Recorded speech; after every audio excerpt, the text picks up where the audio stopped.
There are two sides to coming to terms with an idea that's uncomfortable, unpleasant, or frightening. One is the intellectual side, the facts, the logic, etc. The other is the emotional side. I'm making this video to address a few of the basic mathematical foundations for what I believe will be the greatest collapse in history. This video is a precursor and in fact a prerequisite for my next video, which will be attempting to get the message across on a more emotional level. Alright, so let's start with the basics. Fact number one. The U.S. imports about 66% of its oil. And this is common knowledge. Fact number two. 70% of that oil is used for transportation. Also common knowledge. Fact number three. The U.S. dollar is not backed by anything physical. It's backed by debt originating from the issuance of bonds. Fact number four. The U.S. debt, currently over $14 trillion, but growing, cannot be paid back. And the rest of the world knows this. Fact number five.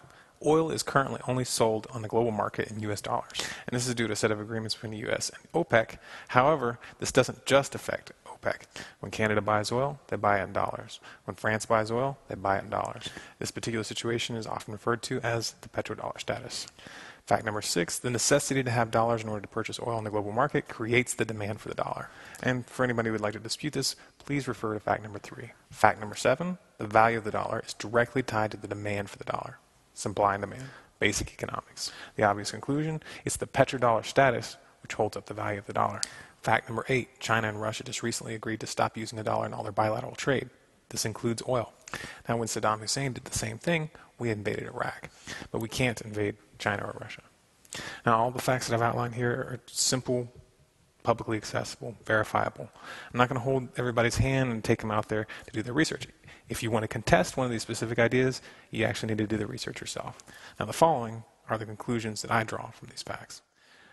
The United States will lose its petrodollar status. I don't know when, I don't know the exact date, but it's inevitable.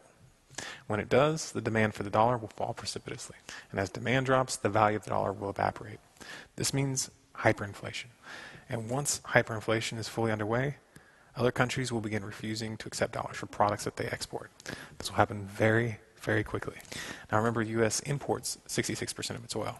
And that oil is not going to keep coming in if exporters no longer accept U.S. dollars.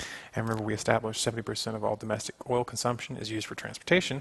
So if you subtract that 66% from the 70%, you're left with about 4% left for transport in general. Now it's important to realize that when we say transport, it includes 18-wheelers and all sorts of supply chain transportation, which make up a considerable part of that 70%. In this country, food transport and agriculture are completely dependent on oil. And obviously you can't cut out food transport without causing starvation. Logical conclusion, you're not going to be able to get gasoline to drive your car. Nobody is. However, even cutting back all individual car usage to zero will not be enough to prevent catastrophe. And here's why.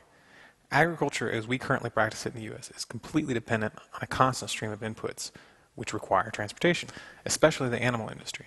Take, for instance, a chicken farm. The farm normally gets deliveries of corn or other feedstocks on a regular basis.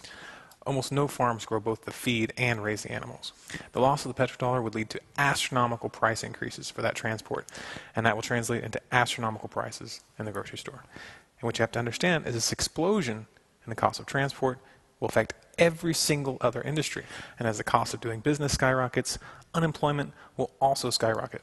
Now, a large number of the states are already on the verge of bankruptcy. They're not going to be able to feed and house this massive influx of the unemployed. People will go hungry. And when people go hungry long enough, they get desperate. And they become very dangerous. Now, I'm not telling you this to scare you.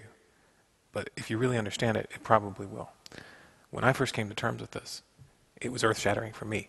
And it's no exaggeration to say that I hardly slept for weeks. But at a certain point, you have to make a decision to put your fear aside and start getting ready.